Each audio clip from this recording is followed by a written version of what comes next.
ನಗರದ ಪ್ರೆಸ್ ಕ್ಲಬ್ನಲ್ಲಿ ಭಾರತೀಯ ಜನತಾ ಪಾರ್ಟಿಯ ಮುಖಂಡ ಹಾಗೂ ಬೆಂಗಳೂರು ಉತ್ತರ ಲೋಕಸಭಾ ಕ್ಷೇತ್ರದ ಬಿಜೆಪಿ ಬಂಡಾಯ ಅಭ್ಯರ್ಥಿಯಾಗಿ ಕಣಕ್ಕೆ ಇಳಿದಿರುವ ನಂಜುಂಡಸ್ವಾಮಿರವರು ಪತ್ರಿಕಾಗೋಷ್ಠಿ ನಡೆಸಿದರು. ಈ ಪತ್ರಿಕಾಗೋಷ್ಠಿಯಲ್ಲಿ ಮಾತನಾಡಿದ ನಂಜುಂಡಸ್ವಾಮಿರವರು ಭಾರತೀಯ ಜನತಾ ಪಕ್ಷದಲ್ಲಿ ನಿಷ್ಠಾವಂತ ಕಾರ್ಯಕರ್ತರಾಗಿ ಕಳೆದ 20 ವರ್ಷಗಳಿಂದ ಸೇವೆ ಸಲ್ಲಿಸಿರುವ ನಾನು ನನಗೆ ಪಕ್ಷದಲ್ಲಿ ಯಾವುದೇ ಸ್ಥಾನಮಾನ ನೀಡದೆ ಬರೀ ಪಕ್ಷ ಸಂಘಟನೆ ಮಾಡಿ ಎಂದು ಹೇಳಿರುವುದರಿಂದ ಬೇಸತ್ತು ಪಕ್ಷದಿಂದ ಹೊರಬಂದು ಬೆಂಗಳೂರು ಉತ್ತರ ಲೋಕಸಭಾ ಕ್ಷೇತ್ರದಿಂದ ಬಂಡಾಯ ಅಭ್ಯರ್ಥಿಯಾಗಿ ಸ್ಪರ್ಧೆ ಮಾಡುತ್ತಿದ್ದೇನೆ.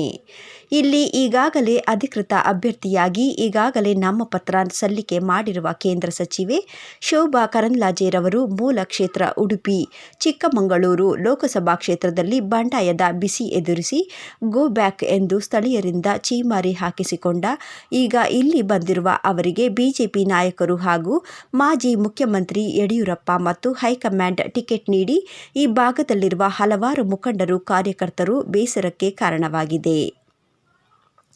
ಆದ್ದರಿಂದ ನಾನು ಸ್ಪರ್ಧೆ ಮಾಡುತ್ತೇನೆ. ಶೋಭಾ ಅವರನ್ನು ಸೋಲಿಸಿ ಹೊಸ ಅಧ್ಯಾಯ ಬರೆಯುತ್ತೇನೆ ಎಂದು ಗುಡುಗಿದ್ದಾರೆ. ಈ ಸಂದರ್ಭದಲ್ಲಿ ಉತ್ತರ ಲೋಕಸಭಾ ಕ್ಷೇತ್ರದಿಂದ ಸುಮಾರು 19 ಪಕ್ಷೇತರ ಅಭ್ಯರ್ಥಿಗಳು ಸ್ಪರ್ಧೆ ಮಾಡಿದ್ದಾರೆ. ರಾಣಿ ಚೆನ್ನಮ್ಮ ಪಾಟಿಯ, ಪರಸಪ್ಪ ಗಜ್ಜರಿ, ಸುಮಾ ಸೇರಿ ಹಲವಾರು ಸ್ಪರ್ಧೆಯಿಂದ ಉತ್ತರ ಲೋಕಸಭಾ ಕ್ಷೇತ್ರದ ಚುನಾವಣೆ ರಾಜ್ಯದಲ್ಲಿ ರಂಗು ಪಡೆದುಕೊಂಡು ಬಿಜೆಪಿಗೆ ಬಂಡಾಯದ ಬಿಸಿ ತಟ್ಟಿರುವುದು ಸುಳ್ಳಲ್ಲ ಎಂದರು. ಬೆಂಗಳೂರು ಉತ್ತರ ಲೋಕಸಭಾ ಕ್ಷೇತ್ರದ ಬಿಜೆಪಿ ಬಂಡಾಯ ಪಕ್ಷೇತರ ಅಭ್ಯರ್ಥಿಯಾಗಿ ಸ್ಪರ್ಧೆ ಮಾಡಿದ್ದೇನೆ. ಸುಮಾರು 23 ವರ್ಷಗಳ ಕಾಲ ಬಿಜೆಪಿಯಲ್ಲಿ ಸಕ್ರಿಯವಾಗಿ ಕೆಲಸ ಮಾಡಿದೆ. ಸ್ಥಳೀಯರಿಗೆ ಅವಕಾಶ ಕೊಡ್ದೇನೆ ಪಲಾಯನ ಮಾಡಿದವರಿಗೆ ಯಾವ ಒಬ್ಬ ಬಲಿಷ್ಠ ವ್ಯಕ್ತಿಯಿಂದ ಪಲಾಯನ ಮಾಡಿದ ವ್ಯಕ್ತಿಗೆ ಬೆಂಗಳೂರು ಉತ್ತರದಿಂದ ಬಿಜೆಪಿಯಿಂದ ಟಿಕೆಟ್ ಕೊಟ್ಟಿದ್ದಾರೆ. ಅದು ನಿಮ್ಗೆ ಅರ್ಥವಾಗಿರಬೇಕು. ಏಕೆಂದರೆ ಸುಮಾರು ಲಕ್ಷಾಂತರ ಕಾರ್ಯಕರ್ತರಿದ್ದಾರೆ. ಬೆಂಗಳೂರು ಉತ್ತರದಲ್ಲಿ ಸುಮಾರು 33 ಲಕ್ಷ ಮತ ಬಾಂಧವರಿದ್ದಾರೆ.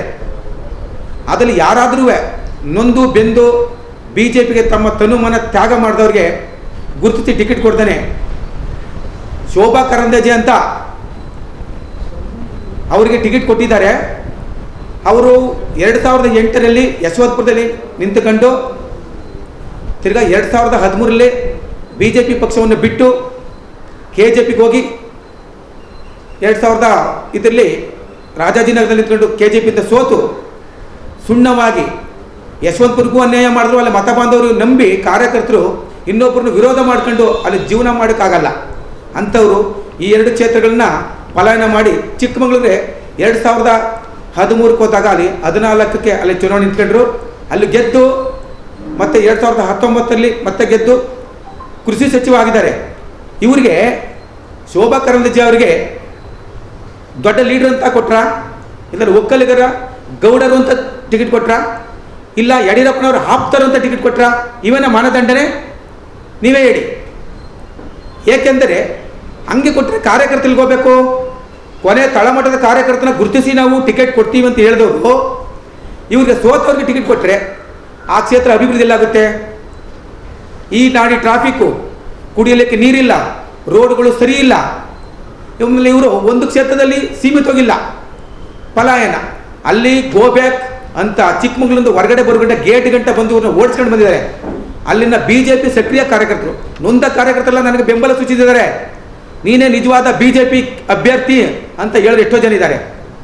ಚಿಹ್ನೆ ಒಂದಿಲ್ಲ, ಆದರೆ ನಾನು ನನ್ನ ದೇಹ ಎಲ್ಲ ಬಿಜೆಪಿಲೇ ಇದೆ.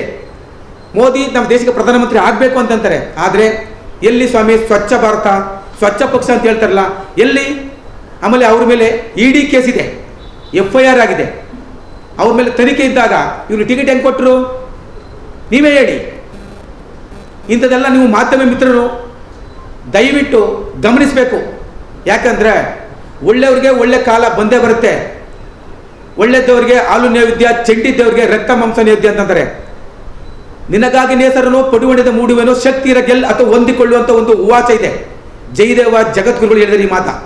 ಹಾಗೆ ಸೂರ್ಯ ಎಲ್ಲಿ ಹುಡ್ತಾನೆ ಅಲ್ಲೇ ಹುಟ್ಟೋದು, ಅದನ್ನ ಬೇರೆ ಕಡೆ ತಪ್ಪಿಸೋಕ್ಕಾಗಲ್ಲ. ಅದಕ್ಕೆ ನೀನು ಬಲಶಾಲಿ ಅದನ್ನ ಚೇಂಜ್ ಮಾಡು, ಇಲ್ಲಾಂದರೆ ನೀನು ಹೊಂದ್ಕೋಬೇಕು ಅಂತ ಒಂದು ಗಾದೆ ಇದೆ. ಅದಕ್ಕೋಸ್ಕರ ನಾನು ಸಕ್ರಿಯವಾಗಿ ದುಡಿದು ಅನ್ಯಾಯ ನಾವು ಮಾಡಿದ್ದಾರೆ. ಅದಕ್ಕೆ ನಾನು ಬಂಡಾಯ ಅಭ್ಯರ್ಥಿಗೆ ಸ್ಪರ್ಧೆ ಮಾಡಿದ್ದೀನಿ. ಮತ್ತೊಂದು ವಿಷಯ, ಹಳ್ಳಿ ಭಾಷೆಯಲ್ಲಿ ನೀರಿಲ್ಲ, ಚರಂಡಿ ಗಲೀಜಿದೆ, ಕ್ಲೀನ್ ಇಲ್ಲ, ನೋಡಕ್ಕೆ ಬರ್ತಾರಾ? ಓಲಿ ಡೆಲ್ಲಿಲಿ ಹೋಗ್ಬಿಟ್ಟು ಪ್ರಧಾನಮಂತ್ರಿ ಹತ್ರ ನಿಂತ್ಕೊಂಡು ಮಾತಾಡುವ ಗುಂಡಿಗೆ ಇದೆಯಾ ಇವರು 25 ಜನ ಸಂಸದರಿಗೆ? ನಾನು ಕೇಳ್ತೀನಿ ಮಾಧ್ಯಮದ ಮುಂದೆ, ಇನ್ನು ನಮ್ಮಂಥ ಛಲ ಇದೆ, ಏನಾದರೂ ಮಾಡಿಲ್ಲ ಮಡಿ ಅಂತ ಕೇಳಬೇಕು ಅಂಥದ್ದನ್ನ ನೀವು ಇದು ಮಾಡಬೇಕು. ಸುಮ್ಮನೆ ಯಾರು ಹೇಳ್ತಾರೆ, ಕೆಲವು ದೊಡ್ಡ ದೊಡ್ಡ ಮಾಧ್ಯಮ ಮಿತ್ರರು, ದೊಡ್ಡ ದೊಡ್ಡ ಚಾನಲ್ ಇದ್ದಾವೆ, ಕೆಲವರು ಇಂಥವ್ರನ್ನ ಬೆಳೆಸ್ಬೇಕು ನೀವು. ಈಗ ಮಾಧ್ಯಮ ಏನು ನಮ್ಮ ಇಡೀ ದೇಶಕ್ಕೆ ಒಂದು ಹೆಸರುವಾಸಿ ಮಾಧ್ಯಮ ಅಂದರೆ. ಮಾಧ್ಯಮ ತುಂಬ ಗೌರವ.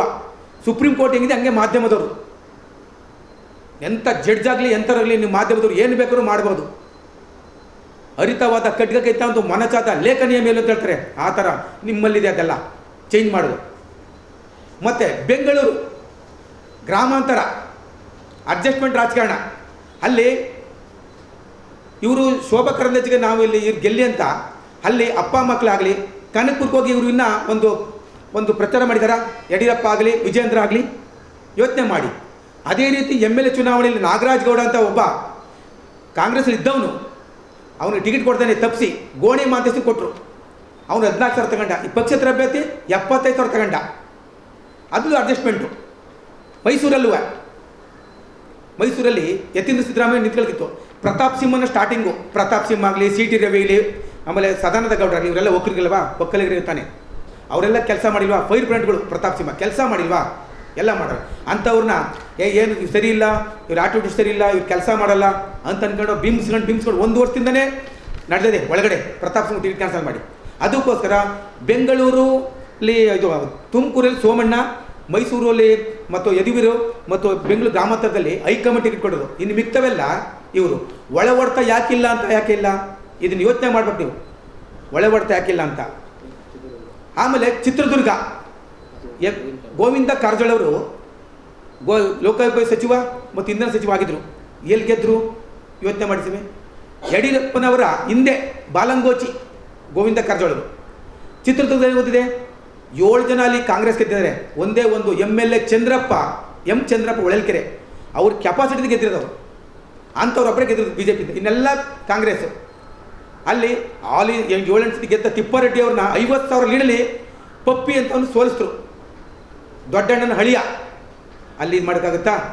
ಅವರಲ್ಲಿ ಅಲ್ಲಿ ಏರಿಯಾ ಮತ್ತು ಅಲ್ಲಿ ನಗರಸಭೆಯಲ್ಲಿ ಆಗಿದ್ದಾರೆ ಜನಗಳು ಗೊತ್ತಾ? ಯಾವ ಕೇರಿ ಗೊತ್ತಾ? ಚಳ್ಳಕೆರೆ ಗೊತ್ತಾ? ಹಿರಿಯೂರು, ಮೊಳಕಾಲ್ಮೂರು, ಹೊಳಲ್ಕೆರೆ, ಹೊಸದುರ್ಗ, ಚಿತ್ರದುರ್ಗ ಟೌನು ಏನು ಗೊತ್ತಿಲ್ಲ ಸ್ವಾಮಿ. ಅಂಥವ್ರನ್ನ ಅಲ್ಲಿಸಿದೆ ಇವರು. ಆಮೇಲೆ ಈಶ್ವರಪ್ಪನ ಮಗ ಆಗಲಿ ಅಪ್ಪ ಆಗಲಿ 1 ವರ್ಷದಿಂದ ನೀನು ಅಲ್ಲಿ ನಿಂತ್ಕೊಳ್ಳಪ್ಪ, ನಾ ಟಿಕೆಟ್ ಕೊಡ್ತೀನಿ, ನನ್ನ ಬಿಡಲ್ಲ ಅಂತ ಯಡಿಯೂರಪ್ಪ ಹೇಳಿದ್ದಾರೆ. ಚಾಲೆಂಜ್ ಮಾಡ್ತೀನಿ, ಅವ್ರಿಗೆ ಸವಾಲಾಗ್ತೀನಿ ಯಡಿಯೂರಪ್ಪ ಅವ್ರಿಗೆ. ಅವರು ಕೊನೆಗಳಲ್ಲಿ ಬೊಮ್ಮಾಯಿ BJPನ ಸರ್ವನಾಶ ಮಾಡಿದ, ಸೋಲಿಸಿ ಕೇವಲ 66 ಸೀಟ್ ಬಂತು. ಅಂಥವ್ರನ್ನ ಹೋಗಿ ಬೊಮ್ಮಾಯಿನ ತಗೊಂಡಾಗ ನಿಲ್ಲಿಸಿದಾರಲ್ಲ, ಅಲ್ಲಿ ಗೆಲ್ಲುಕ್ಕಾಗತ್ತಾ? ಅಲ್ಲಿ ಒಬ್ಬ ಮುಸಲ್ಮಾನ ಬಾಂಧವರ ಹೋಟೆಲ್ ಮೇಲೆ ರೈಡ್ ಮಾಡಿಸಿ ಅಲ್ಲಿ ನೆಗೆಟಿವ್ ಕ್ರಿಯೇಟ್ ಮಾಡಿ ಆ ಕಾಂಗ್ರೆಸ್ ಕ್ಯಾಂಡಿಡೇಟ್ನ ಸೋಲಿಸಿದ್ರು. ಯಾರು? ಬೊಮ್ಮಾಯಿ. ಒಂದೇ ಕ್ಷೇತ್ರ ಗೆದ್ದರು. ಉದಾಸಿ ಹೆಂಗಿದ್ರು? Business menu. 1 ವರ್ಷಕ್ಕೆ 300 ಕೋಟಿ ಇದು ಕಟ್ತಾರೆ ಅವರು, ತೆರಿಗೆ ಕಟ್ತಾರೆ. ಅವರು ಶಿವಕುಮಾರ್ ಉದಾಸಿ ಅವರ ಮಗ. ಅಂಥವ್ರನ್ನ ಬಿಟ್ಟು ಅಂಥವ್ರಿಗೆ ಬೇಜಾರಾಯಿತು. ಅದಕ್ಕೋಸ್ಕರ ನಾವು ಈ ಶೋಭಾ ಕರಂದ್ಲಾಜೆ ಅವ್ರದ್ದು ಯಾವುದು ಕಾಂಟ್ರಿಬ್ಯೂಷನ್, ಯಾವ ಮಾನದಂಡ ನೀವೇ ಯೋಚನೆ ಮಾಡಿ ಸ್ವಾಮಿ ದಯವಿಟ್ಟು. ಮತ್ತು ವಿಜೇಂದ್ರ ಅವ್ರ ಹೋರಾಟ ಏನು? ರಾಜ್ಯಾಧ್ಯಕ್ಷ ಪಕ್ಷಕ್ಕೆ ಏನು ಕಾರಣ? ಏನು ಮಾನದಂಡ? ಬಗರ್ ಹುಕುಮ ಚಳುವಳಿ ಮಾಡಿದಾರ? ಯಾವ ದೊಡ್ಡ ಬೃಹತ್ ಪ್ರತಿಭಟನೆ ಮಾಡಿದ್ದಾರೆ ಕಾಂಗ್ರೆಸ್ ವಿರುದ್ಧ? ಅವರಪ್ಪ ಜೈಲಿಗೆ ಹೋದ್ರು, ಜೈಲಿಂದ ಬಿಡಿಸಿದ್ದ ಇವರು ಹೋರಾಟ ಮಾಡ್ಕೊಂಡು ಬಿಡಿಸ್ಕೊಂಡ್ರು ಅವ್ರನ್ನ ಜೈಲಿಂದ. ಇದು ಇವ್ರ ಹೋರಾಟ. ಆ ಮಾನದಂಡದಿಂದ ಅವ್ರಿಗೆ ಟಿಕೆಟ್ ಇದು ರಾಜ್ಯಾಧ್ಯಕ್ಷ ಸ್ಥಾನ ಕೊಟ್ಟಿರೋದು. ಒಬ್ಬ ಮಗ ಸಂಸದ, ಇನ್ನೊಬ್ಬ ಮಗ MLA ಮತ್ತು ರಾಜ್ಯಾಧ್ಯಕ್ಷ. ಅಪ್ಪ ದೆಹಲಿಯಲ್ಲಿ ಸಂಸದೀಯ ಮಂಡಳಿ ಸದಸ್ಯರು. ಈ ಲೋಕಸಭಾ ಚುನಾವಣೆ ಆದಮೇಲೆ ಯಾರ್ಯಾರು ಎಲ್ಲಿರ್ತಾರೆ ಅಂತ ನೀವೇ ಬ್ಯಾಟ್ರಿ ಹಾಕಿ ಹುಡುಕಬೇಕಾಗುತ್ತೆ. ಮಾಧ್ಯಮ ಮಿತ್ರರೇ, ಇದು ನಿಮಗೆ ಗಮನಕ್ಕೆ ತರ್ತೀನಿ, ಯೋಚನೆ ಮಾಡಿ. ಕಟೀಲ್ ಅಧ್ಯಕ್ಷ ಆಗಿದ್ದಾಗ ಯಾಕೆ ಹೋರಾಟ ಮಾಡಲಿಲ್ಲ? ಯಾಕೆ ಓಡಾಡಲಿಲ್ಲ? ಇವಾಗ ಹುಡುಗರು ಆಗ್ಬಿಟ್ರೆ 35-40 ವರ್ಷ ಹುಡುಗನ ಥರ ಓಡಾಡ್ತಾರಲ್ಲ. ಮಕ್ಕಳಿಗೋಸ್ಕರ BJP ಪಕ್ಷವನ್ನು ಬಲಿ ಕೊಡ್ತಿದ್ದಾರೆ ಇವರು. ಕಾರ್ಯಕರ್ತರಿಂದ ಕಾರ್ಯಕರ್ತರು ಯಾರು ಹೆಲ್ಪ್ ಮಾಡಿಲ್ಲ. ಹಿಂದೆ ಅವರು 83ರಲ್ಲಿ ಸಿದ್ದರಾಮಯ್ಯ ಜೊತೆ ಬಂದಿದ್ದವರು, 2 ಸೀಟಿಂದ ಬಂದರು. ಆಗ TV ಇರಲಿಲ್ಲ, ಮಾಧ್ಯಮದಿರಲಿಲ್ಲ, ಮೊಬೈಲ್ ಇರಲಿಲ್ಲ, ಲ್ಯಾಂಡ್ ಫೋನು ಒಂದು ಗೊತ್ತಿರಲಿಲ್ಲ. ಅಂಥ ಟೈಮಲ್ಲಿ ಲಿಂಗಾಯತರು ನಾಯಕ ಒಪ್ಕೊಂಡ್ರು. ಯಾವ ಲಿಂಗಾಯತರು ಬೆಳೆಸಿದ್ದಾರೆ ಇವರು? ನೀವೇ ಹೇಳಿ ಸ್ವಾಮಿ, ಮಾಧ್ಯಮ ಮಿತ್ರರೇ, ನೀವೇ ಹೇಳಿ. ಅದೇ ರೀತಿ ಲಿಂಗಾಯತರದ್ದು ಒಂದು ಸಂಸ್ಥೆ ಥರ ಮಾಡಿ IAS ಆಗಲಿ KS ಆಗಲಿ IFS ಆಗಲಿ ಯಾವ್ದಾದ್ರು ಒಂದು ಕೋಚಿಂಗ್ ಸೆಂಟರ್ ಮಾಡಿ ಫ್ರೀ ಎಜುಕೇಷನ್ ಕೊಟ್ಟಿದ್ದಾರಾ? ನೀವೇ ಹೇಳಿ ಇಂಥದ್ದೆಲ್ಲ. ಆಗ ಎಲ್ಲರೂ ಇಷ್ಟಪಡೋದು. ಒಕ್ಕಲಿಗರ ನಾಯಕ ದೇವೇಗೌಡ ಆದರು, ಕುರುಬರ ನಾಯಕ ಸಿದ್ದರಾಮಯ್ಯ ಆದರು, ಲಿಂಗಾಯತರ ನಾಯಕ ಅಂತ ನಮ್ಮಂತ ದಡ್ರೆ ಹೇಳ್ಬೇಕಷ್ಟೇ. ನಮ್ಮಂಥವ್ರು ಮುಂದೆ ಬಿಡಲ್ಲ. ಮಗನಿಗೋಸ್ಕರ ಏನು ಬೇಕಾದ್ರೂ ಮಾಡ್ತಾರೆ ಅವರು. ಅಡ್ಜಸ್ಟ್ಮೆಂಟು ಈಗ ಗೊತ್ತಾಗುತ್ತೆ. ಈಗ ಈ ಚುನಾವಣೆಯಲ್ಲಿ ಮಗಂದು ಏನಂತ ನಾನೊಂದು ಡೇಟ್ ಹೇಳ್ತೀನಿ, ಬರ್ಕೊಳ್ಳಿ. ಜುಲೈ 15 ಅಥವಾ 20ನೇ ತಾರೀಕು ಒಳಗಡೆ ಸಂಸದೀಯ ಮಂಡಳಿ ಆಗಲಿ, ಯಡಿಯೂರಪ್ಪನ ಮಗ ರಾಜ್ಯದ ಸ್ಥಳದಲ್ಲಿ ಯಾರಾದರೂ ಒಬ್ಬರು ರಾಜೀನಾಮೆ ಕೊಡ್ತಾರೆ. 15ರಿಂದ 16 ಸೀಟ್ ಬರ್ಬೋದು. ಬಂದರೆ BJP. ಬೆಂಗಳೂರು ಉತ್ತರದಲ್ಲಿ ಶೋಭಾ ಕರಂದ್ಲಾಜೆ ಸೋಲ್ತಾರೆ. ನಮ್ಮಂಥ ಅಕ್ಕಪಕ್ಕ ಕೂತಿದ್ದಾರೆ. ಇವರು ಪಕ್ಷೇತರ, ಇವರು